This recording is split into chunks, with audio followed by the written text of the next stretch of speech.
विधान परिषदेच्या 17 पैकी 6 जागा बिनविरोध, पुण्यासह ठाणे, रायगड, यवतमाळ आणि चंद्रपूर, अहिल्यानगरची जागा बिनविरोध, महाविकास आघाडीवर नामुष्की उमेदवारांची माघार, जिल्हाधिकाऱ्यांकडून निवडणूक बिनविरोध घोषित. जळगावमध्ये चौरंगी लढत, छत्रपती संभाजीनगरमध्ये तिरंगी लढत, धाराशिव, लातूर, बीडसाठी भाजप विरुद्ध काँग्रेस असा सामना, परभणी, हिंगोलीसाठी तिरंगी लढत, तर सांगली, साताऱ्यामध्ये महायुती विरुद्ध महाविकास आघाडी अशी लढत, भंडारा, गोंदियामध्ये तिहेरी सामना, सोलापूरसाठी भाजप विरुद्ध राष्ट्रवादी, शरद पवार गट असा सामना होणार. विधान परिषदेच्या 10 ठिकाणी महायुतीने बंडखोरी शमवली. नाशिक आणि जळगाव परिषद निवडणूक बिनविरोध होणार नाही. नाशिकमध्ये गोकुळ गीते तर जळगावमध्ये रेश्मा काळे यांची बंडखोरी कायम. नाशिकमध्ये दराडेंनी केलेल्या मनधरणीनंतरही गोकुळ गीते उमेदवारीवर ठाम. तुम्हीच आम्हाला संधी द्या, गोकुळ गीतेंनीच दराडेंना विनंती केली. तर तुमच्या घरात एक आमदार, पुन्हा दुसऱ्या आमदाराची गरज काय? गोकुळ गीतेंचा नरेंद्र दराडे यांना टोला. दराडे आणि गीते यांच्यातील संवादाचा व्हिडिओ व्हायरल. महायुतीत नाशिक विधान परिषदेचा तिढा कायम. आज गिरीश महाजन आणि मंत्री उदय सामंत यांची एकत्र बैठक. उर्वरित अर्जांवरती चर्चा होणार अशी सूत्रांची माहिती. जळगावमध्ये शिंदेंच्या बंडखोर असलेल्या रेश्मा काळे यांची माघार नाही. लढेंगे और जितेंगे, रेश्मा काळेंची व्हिडिओद्वारे प्रतिक्रिया. रेश्मा काळेंचा सामना आता भाजपच्या नंदकुमार महाजन यांच्यासोबत होणार. शिवसेनेला जेमतेम 4 जागा, तिथेही बंडखोर हा आमच्यावरती अन्याय. गुलाबराव पाटलांकडून बंडखोरीवरून नाराजी. 5 जागा सिटिंग असताना आम्ही 4 जागांवरती समाधानी झालो. बंडखोरी होत असेल तर युतीच्या भविष्यासाठी हे चुकीचं अशी प्रतिक्रिया. कोकणचे महाविकास आघाडीचे उमेदवार असलेले बाळ माने यांचा अर्ज मागे. मंत्री निलेश राणेंसोबत ठाकरेंच्या सेनेचे बाळ माने रत्नागिरी जिल्हाधिकारी कार्यालयात. कोकणातील माघारीनंतर बाळ माने यांची ठाकरेंच्या शिवसेनेतून हकालपट्टी. तर छत्रपती संभाजीनगर विधान परिषदेतील माघारीनंतर कृष्णा डोणगावकर आणि देवयानी डोणगावकर यांची देखील ठाकरेंच्या शिवसेनेतून हकालपट्टी. कोकणातून अनिकेत तटकरे बिनविरोध घोषित. विरोधात एकही उमेदवार नाही, त्यामुळे जिल्हाधिकाऱ्यांचा निर्णय. दरम्यान कोकणाची सेवा करण्याची मला संधी मिळते, अनिकेत तटकरे यांची ही प्रतिक्रिया समोर. स्वार्थासाठी इमान गहाण टाकणं शोभनीय नाही. राजकीय प्रगल्भता हवी. महेंद्र तळवी यांचा गोगावलेंवरती निशाणा. तर राजकारणात सगळंच मनासारखं होत नाही, वस्तुस्थिती स्वीकारून पुढे चालायला हवं, गोगावलेंचा हा टोला. निवडणुका बिनविरोध करण्यासाठी 150 कोटी खर्च, उमेदवारी मागे घेण्यासाठी घोडेबाजार झाला, संजय राऊत यांचा आरोप. मुंबईच्या हॉटेलमधील व्यवहारानंतर कोकणातून माघार. तर काकड्यांसाठी पवारांनी माघार घेतली याचं आश्चर्य, राऊतांची ही प्रतिक्रिया. निवडणुकीत संख्याबळ महत्वाचं, काँग्रेसने संख्याबळाचा विचार करून माघार घ्यावी, मंत्री चंद्रशेखर बावनकुळेंचं आवाहन. महायुती सर्व 17 जागांवर विजयी होणार, बावनकुळेंचा विश्वास. पुणे विधान परिषद निवडणुकीसाठी महायुतीने 60 पैकी 60 कोटी रुपये खर्च केले. पैसे जास्त असलेल्यांना महायुतीकडून उमेदवारी मिळाली. विधान परिषद निवडणुकीमध्ये महायुतीने निष्ठावंतांना डावललं. पुणे विधान परिषदेच्या महायुतीमधील उमेदवारीवरती रोहित पवार यांची ही प्रतिक्रिया समोर. अहिल्यानगर विधान परिषदेमध्ये प्राजक्त तनपुरे बिनविरोध. तर आमदार संग्राम जगताप यांच्या मध्यस्थीनंतर दत्तात्रय पानसरे यांची माघार. पालकमंत्री विखे पाटील, संग्राम जगताप, तनपुरे जिल्हाधिकारी कार्यालयात उपस्थित. साहेबराव कांबळेंवरती दबाव होता, आर्थिक दबाव देखील होता. यवतमाळ विधान परिषद साहेबराव कांबळे यांनी विश्वासघात यामध्ये केला. साहेबराव कांबळे यांच्या अर्ज माघारीवर हर्षवर्धन सपकाळ यांच्याकडून संताप व्यक्त. सुनेत्रा पवार यांचा शरद पवार यांना फोनवरून अर्ज मागे घेण्याची केली विनंती. शरद पवार यांनी अर्ज मागे घेण्यास सांगितलं. त्यानंतर श्रीकांत पाटील यांनी अर्ज मागे घेतला. राष्ट्रवादीमधून तिकीट मिळवलेल्या विक्रम काकडे यांचं जय पवारांवरती 10 कोटींचं कर्ज. निवडणूक प्रतिज्ञापत्रातून ही माहिती समोर. जय पवारांना 10 कोटी कर्ज म्हणून दिले नाही, जमिनीच्या व्यवहारातून पैसे दिले, विक्रम काकडे यांची ही माहिती. भाजपचे बंडखोर उमेदवार असलेले प्रदीप कंद यांची पुण्यातून माघार. पुणे जिल्हाधिकारी कार्यालयात येऊन प्रदीप कंद यांनी अर्ज घेतला मागे. भंडारा गोंदिया विधान परिषदेसाठी तिहेरी लढत होणार. अपक्ष उमेदवार नरेश ईश्वरकर, भाजपचे बंडखोर सचिन कुंबलकर आणि महायुतीचे अधिकृत उमेदवार अविनाश ब्राह्मणकर यांच्यामध्ये तिहेरी लढत. अब्दुल सत्तारांचा मुलगा समीर सत्तारांनी जिल्हा बँकेच्या निवडणुकीसाठी अर्ज घेतला. विधान परिषद निवडणुकीमध्ये माघार घेतल्यानंतर अर्ज घेतला. अतुल सावे, संजना जाधव यांनी देखील जिल्हा बँकेसाठी अर्ज घेतला. कोकण विधान परिषद निवडणुकीतून शेकापच्या उमेदवाराची माघार. शिवसेनेच्या बंडखोर जुईली दळवी यांनी माघार घेतली. त्यानंतर अरविंद म्हात्रे यांनी उमेदवारी अर्ज मागे घेतला. यवतमाळ विधान परिषद बिनविरोध होणार. विधान परिषद निवडणुकीमध्ये भाजप बंडखोर उमेदवार नितीन भुतडा यांचा अर्ज मागे. छत्रपती संभाजीनगर जालना विधान परिषदेसाठी तिरंगी लढत. भाजपकडून सुहास शिरसाट, ठाकरे सेनेकडून गणेश लोखंडे तर एमआयएम पुरस्कृत ईसा खान मैदानात. या निवडणुकीमध्ये भाजपचं पारडं जड. शंका होती म्हणून संभाजीनगरमध्ये पर्यायी उमेदवार दिला होता. संभाजीनगरातून देवयानी डोणगावकर यांनी अर्ज मागे घेतला. त्यानंतर अंबादास दानवे यांची ही प्रतिक्रिया. भाजपसह मित्रपक्ष प्रचंड सत्ता आणि संपत्तीचा वापर करतायत, अंबादास दानवे यांचा आरोप. उमेदवारी मागे घेण्यासाठी अनेक धमक्या आल्या. भंडारा गोंदिया विधान परिषदेचे काँग्रेस पुरस्कृत उमेदवार ईश्वरकरांचा दावा. माझ्या घराची रेकी झाली, पोलिसांनी नोटीस पाठवून दबावतंत्राचा वापर केला, ईश्वरकर यांचे हे वक्तव्य. नागपूर विधान परिषदेमध्ये काँग्रेसकडून अर्ज दाखल केलेल्या दिनेश ढोले यांनी अर्ज माघारी घेतला. नागपूरसाठी आता काँग्रेसकडून अतुल लोंढे अधिकृत उमेदवार असणार. नागपूरमध्ये पोद्दार विरुद्ध अतुल लोंढे यांच्यामध्ये हा सामना होणार. ठाण्यातील विधान परिषद निवडणूक बिनविरोध. एकमेव विरोधातील उमेदवार असलेल्या राष्ट्रवादी शरद पवार गटाचे अभिजित पवार यांचा अर्ज मागे. ठाण्यातील महायुतीचे उमेदवार रवींद्र फाटक यांचा विजय निश्चित. महाविकास आघाडीकडे संख्याबळ नाही, त्यामुळे त्यांनी आम्हाला सहकार्य केलं. हितेंद्र ठाकूर यांनाही भेटलो, सर्वांनी मला पाठिंबा दिलेला. ठाण्यात पवारांच्या राष्ट्रवादीचे उमेदवार अभिजित पवार यांच्याकडून अर्ज मागे घेण्यात आला. त्यानंतर रवींद्र फाटक यांची ही प्रतिक्रिया. चंद्रपूरमध्ये सुप्रिया सुळे यांचे व्याही. भाजप उमेदवार अरुण लखानी हे बिनविरोध. शैलेश अग्रवाल यांची निवडणुकीतून माघार. बिनविरोध विजयानंतर लखानींच्या घराबाहेर जल्लोष साजरा.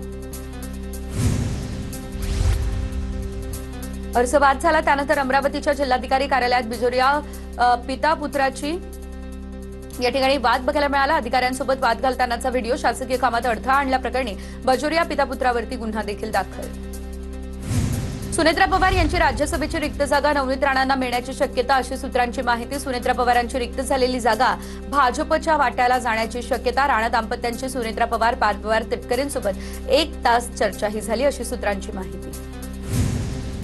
देशात भयंकर आर्थिक सुनामी येणार. आर्थिक संकटावरून राहुल गांधींचे हे भाकीत, तर आर्थिक टंचाई राहुल गांधींना कळत नाही, त्यांचं भाकीत हास्यास्पद. मंत्री चंद्रशेखर बावनकुळे यांचे हे प्रत्युत्तर.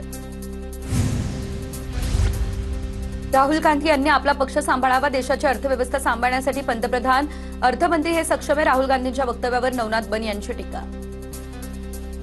8 तारखेच्या बैठकीआधी इंडिया आघाडीमध्ये फूट पडण्याची देखील शक्यता. बैठकीला न जाण्याची डीएमकेची भूमिका. तमिळनाडूमध्ये काँग्रेसने थलपती विजयच्या टीव्हीकेला पाठिंबा दिला, डीएमकेची नाराजी. केवळ दर्शक बनू नका, संघात या. राष्ट्र आणि जगाच्या हितासाठी सक्रिय व्हावं लागेल, मोहन भागवत यांचं वक्तव्य. युद्धाचे परिणाम आपल्याला भोगावे लागतात, मोहन भागवत यांची ही प्रतिक्रिया समोर. कोल्हापूरमधील ठाकरे गटाचे जिल्हा प्रमुख रवी किरण इंगवले यांचा व्हिडिओ बॉम्ब. तर आमदार राजेश क्षीरसागर यांचा मुलगा ऋतुराज क्षीरसागर यांचा कॅसिनोमधील व्हिडिओ पत्रकार परिषदेत सादर. वडिलांनी टक्केवारीतून मिळवलेला पैसा नगरसेवक ऋतुराज क्षीरसागर कॅसिनोमध्ये उडवत असल्याचं समोर. पालकमंत्रीपदाच्या चर्चेवरून दळवी गोगावलेंमधील शाब्दिक युद्ध सुरू. काही लोकांचा व्यक्तिस्वार्थ स्पष्टपणे दिसत होता. विधान परिषद निवडणुकीच्या मुद्द्यावर बोलताना दळवींचा गोगावलेंवर अप्रत्यक्ष निशाणा. वस्तुस्थिती समोर ठेवून बोलावं, गोगावलेंचं हे उत्तर. मी नाराज नाही, नांदेडची जागा ही कुणाची असं काही ठरलेलं नव्हतं, रामदास पाटील सुमठाणकर यांची ही प्रतिक्रिया. अकोला महानगरपालिकेसमोर महिलेसह पतीला मारहाण करण्यात आली. कपडे विक्रेता विरोधात तक्रार दाखल. कपड्यांचा भाव करत असताना झालेल्या वादातून एका कापड विक्रेत्यानं महिलेच्या पतीला पाईपने मारहाण केल्याचा आरोप. ग्रामपंचायतीच्या कामाचा व्हिडिओ पोस्ट केल्यानं तरुणाला मारहाण. हातकणंगलेच्या कासारवाडी फाटा परिसरातली ही घटना. शिरोली एमआयडीसी पोलीस ठाण्यामध्ये 7 जणांविरोधात गुन्हा देखील दाखल. पुण्याच्या शिरूरमध्ये 350 किलो भेसळयुक्त खवा शेतात फेकला. भेसळयुक्त खवा शेतात फेकून टोळीने पळ काढल्याची माहिती. एफडीएच्या कारवाईच्या भीतीने खवा शेतात फेकून टोळीने पळ काढला. जालन्यातल्या तीर्थपुरीमध्ये तब्बल 13 लाखांचं भेसळयुक्त तूप जप्त. अन्न औषध प्रशासनाची ही कारवाई. तुपामध्ये खाद्यतेल आणि इसेन्सचा वापर होत असल्याचं देखील समोर. मालेगावमध्ये दुचाकी चोरी करणाऱ्या टोळीचा पर्दाफाश. 4 आरोपींकडून 24 दुचाकी जप्त. पवारवाडी या पोलिसांची धडक कारवाई. बोरखेडा हत्या प्रकरणातील आरोपी महेंद्र बारेनेला दुहेरी फाशीची शिक्षा. आरोपीकडून अल्पवयीन मुलीवर अत्याचार करत मुलीच्या 4 अल्पवयीन भावंडांची निर्घृण हत्या. या प्रकरणामध्ये विशेष सरकारी वकील म्हणून उज्ज्वल निकम यांच्याकडून युक्तिवाद. जळगावमध्ये सापळा रचत एमडी ड्रग्सची तस्करी करणाऱ्या 3घांना अटक. अजिंठा चौफुले आणि कृषी उत्पन्न बाजार समिती परिसरात छापा. आरोपींना 4 दिवसांची पोलीस कोठडी सुनावली. नंदुरबारमधल्या सातपुड्यामध्ये आरोग्य सेवा सुधारण्यासाठी ड्रोनद्वारे औषध पुरवठा केला जाणार. नंदुरबार जिल्हा प्रशासन आणि मुंबई आयआयटीच्या माध्यमातून ड्रोन तयार. तर धडगाव पोलिसांमध्ये आता 18 किलोमीटरच्या परिसरात ड्रोनचा वापर होणार. विलेपार्ले विमानतळ परिसरामध्ये शिवसेना पुरस्कृत एअरपोर्ट एव्हिएशन एम्प्लॉईज युनियनचे वर्किंग प्रेसिडेंट सर्वर मोहम्मद यांच्या वाहनावर हल्ला. हल्ल्याचं कारण अस्पष्ट. विलेपार्ले पोलीस ठाण्यामध्ये तक्रारही दाखल. रांजणगावमध्ये अहिल्यानगर पुणे एसटीतून अचानक धूर निघाला, त्यामुळे प्रवाशांमध्ये प्रचंड घबराट. जीव वाचवण्यासाठी प्रवाशांनी धावत्या बसमधून उड्या मारल्या. चालक आणि वाहकाच्या सतर्कतेमुळे मोठी जीवितहानी टळली. मध्य रेल्वेच्या आटगाव स्थानकावर नवीन इंटरलॉकिंग आणि जुने पॅनल काढण्याचं काम उद्या दुपारी 2 ते रविवारी सकाळी 3 पर्यंत कासारा ते आसनगाव दरम्यान तब्बल 14 तासांचा विशेष पॉवर ब्लॉक. सर्व कासारा लोकल आसनगाव यापर्यंत अर्ध्यावर थांबणार. पेट्रोल डिझेलसोबत व्यावसायिक गॅस सिलेंडरच्या दरवाढीचा चहाप्रेमींना फटका. धुळ्यात अनेक हॉटेल चालकांनी हाफ चहाचा दर 10 रुपयांवरून 12 रुपये केला. वाढता खर्च पाहता सिलेंडरचे दर कमी करण्याची मागणी. कोल्हापूरच्या आजरा तालुक्यातील उत्तुरे बहिरेवाडी या मार्गावरती भीषण अपघात. दुचाकी आणि टेम्पोची धडक. एकाच कुटुंबातील 4 मृत्यू. मृत पावलेल्यांमध्ये पती पत्नी आणि 2 मुलांचाही समावेश. वाशिमच्या मालेगावमधील ढोरखेडा या ग्रामपंचायतीचा सरपंच एसीबीच्या जाळ्यात. सरपंच सुनीता मिटकरीला 25,000ची लाच घेताना रंगेहात पकडलं. 4,50,000च्या कामासाठी 10% मागणी केलेली. भिवंडीमधील केवडे आणि काल्हेरमधील राखीव वन आणि गुरुचरण क्षेत्रातील अवैध रेती साठ्यांवरती महसूल विभागाची कारवाई. संयुक्त पथकाकडून 23 अवैध रेती साठवणूक कुंड्या जमीनदोस्त केल्या. याशिवाय साठवलेली रेती पुन्हा नदीपात्रात लोटून दिली. विमा कंपनीच्या महिला कर्मचाऱ्याचा मॅनेजरवर लैंगिक छळाचा आरोप. वारंवार विनयभंग केल्याप्रकरणी वरिष्ठ मॅनेजरला अटक. तर पुण्याच्या औंधमधील लाईफ इन्शुरन्स कंपनीमधील ही घटना. पीडित महिलेच्या तक्रारीवरून आरोपी जाफर सय्यदवरती गुन्हा दाखल. सांगलीच्या कुसगावमध्ये द्राक्ष बागेत गांजाची लागवड केल्याचा प्रकार समोर. पोलिसांकडून कारवाई करत शेतकऱ्याला अटक. या कारवाईमध्ये 3 लाख रुपये किमतीचा 15 किलो 255 ग्रॅम गांजा जप्त. गिरगावमधील खंडित होणाऱ्या वीज पुरवठ्याबाबत स्थानिकांची नाराजी. ठाकरेंचे पदाधिकारी नितीन नांदगावकर यांच्या उपस्थितीत बेस्टच्या अध्यक्षांची स्थानिकांसोबत चर्चा. गिरगाव मेट्रो स्थानकाशेजारी स्थानिक रहिवासी जमलेले. शिर्डीमध्ये साईबाबांच्या चरणी 34 लाख रुपयांहून अधिक किमतीचे सुवर्णदान अर्पण. पंजाबमधील एका साईभक्तानं 29,20,000 रुपये किमतीचा 200 ग्रॅमचा सुवर्ण मुकुट अर्पण केला. एका अज्ञात भाविकानं 5,40,000 रुपये किमतीचा सोन्याचा ब्रोच गुप्तदान स्वरूपात अर्पण केला. मीरा भाईंदरमध्ये वारंवार होणाऱ्या पाणी कपातीवरून काँग्रेस आक्रमक. काँग्रेसचे महापालिकेमध्ये मडका फोडत आंदोलन. शहराला नियमित पुरेसा पाणीपुरवठा करण्याची काँग्रेसची मागणी. अंबरनाथच्या गोविंदपूर रस्त्यावरती मनसेचं रास्ता रोको आंदोलन. रस्ता तोडून वृक्षारोपणाच्या निर्णयावरती नागरिकांचा संताप. सत्तेच्या दबावाखाली काम सुरू असल्याचा मनसेचा आरोप. काही महिला शिवाजीनगर पोलीस ठाण्यात तक्रार देण्यासाठी गेल्या आणि या दरम्यान पोलिसांनी तक्रार स्वीकारलीच नाही असाही आरोप. पालकमंत्री हसन मुश्रीफ यांच्याकडून नंदुरबार शासकीय रुग्णालयाची पाहणी. शासकीय रुग्णालयामध्ये अनेक त्रुटी असल्याचं समोर. महिला रुग्णांच्या अडचणी वर्षभरात दूर करणार. प्रशासनाला पालकमंत्र्यांचेही निर्देश. परभणी जिल्ह्यामध्ये मान्सूनपूर्व पावसाची हजेरी. शहरासह अनेक भागामध्ये जोरदार पाऊस. मान्सूनपूर्व पावसामुळे सखल भागात पाणीही साचलं. जळगावच्या रावेर तालुक्याला पुन्हा एकदा वादळी वाऱ्याचा तडाखा. कुंभारखेडा परिसरामध्ये मोठ्या प्रमाणात गारपीट. कुंभारखेडा, चिनावल, सावखेडा, सावदा या गावातील केळी बागांना फटका बसला. अचानक आलेल्या सोसाट्याच्या वाऱ्यामुळे भोर तहसील कार्यालयासमोरील झाडाची फांदी अचानक कोसळली. झाड कोसळलं त्यामुळे एक महिला गंभीर जखमी. फांदी थेट विद्युत तारेवरती पडली, त्यामुळे हे मोठं नुकसान.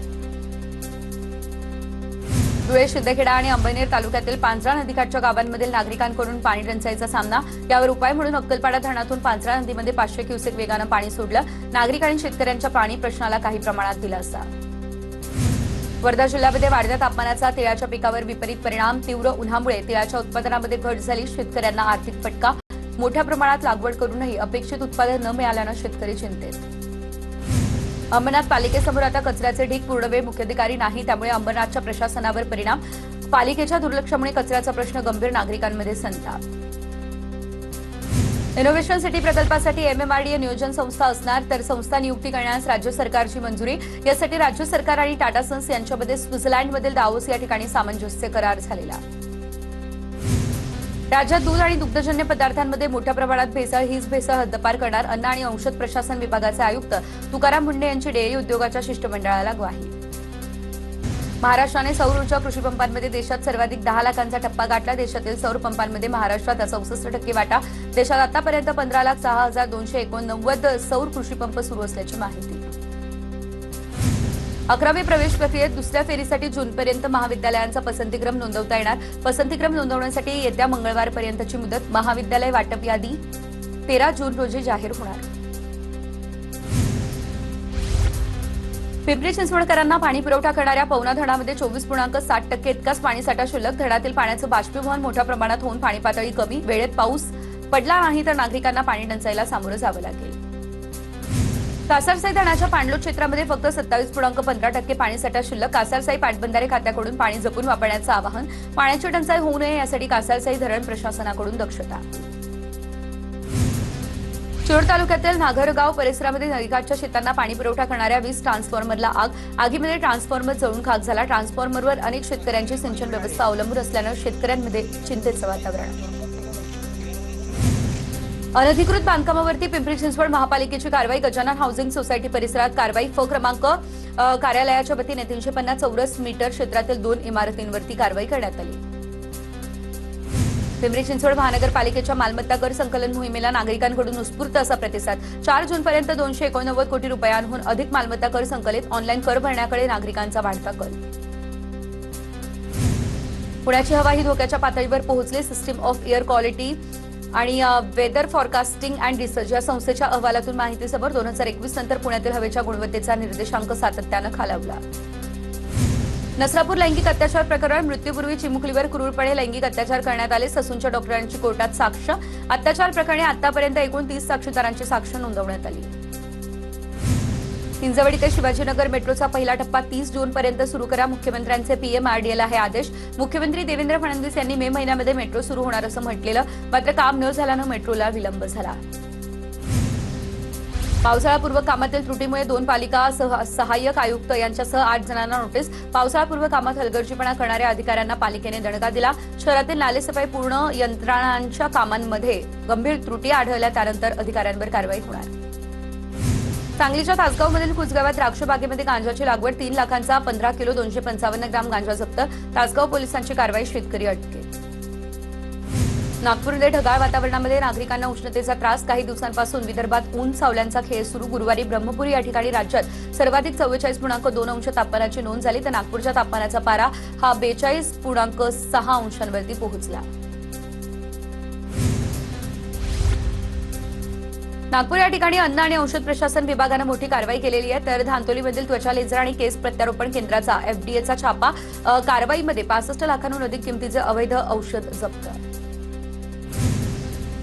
भारताचे अमेरिकेसोबतचे संबंध रशियासोबत तणाव निर्माण करत आहेत. हा पत्रकाराचा दावा रशियाचे राष्ट्राध्यक्ष पुतिन यांनी फेटाळला. भारताचे अमेरिकेसोबत वाढते संबंध रशियासाठी चिंतेचा किंवा तणावाचा विषय नाही, पुतिन यांचं हे वक्तव्य. नांदेड विधान परिषद जागेसाठी आता कृष्णा पाटील आष्टीकर महाविकास आघाडी पुरस्कृत उमेदवार असणार. खासदार रवींद्र चव्हाण यांची माहिती. काँग्रेस उमेदवार रामदास पाटील सुमठाणकर यांनी माघार घेतली त्यानंतर हा निर्णय.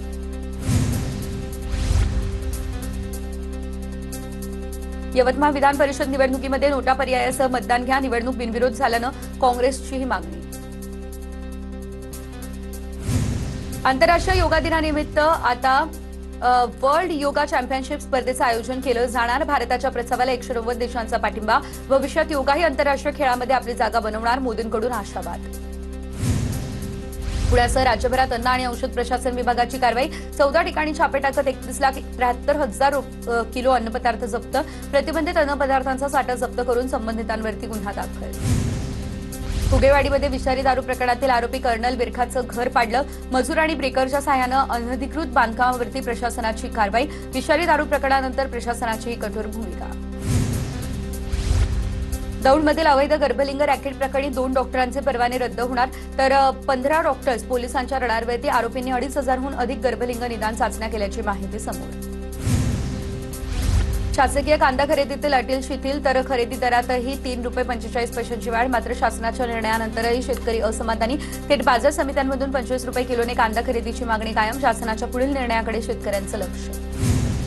शेतकरी कर्जमाफीसाठी सहकार अधिकाऱ्यांच्या विभागानुसार समित्या स्थापन. बँकांकडून 3 ते 7 जूनपर्यंत माहिती भरून घेण्यात येणार.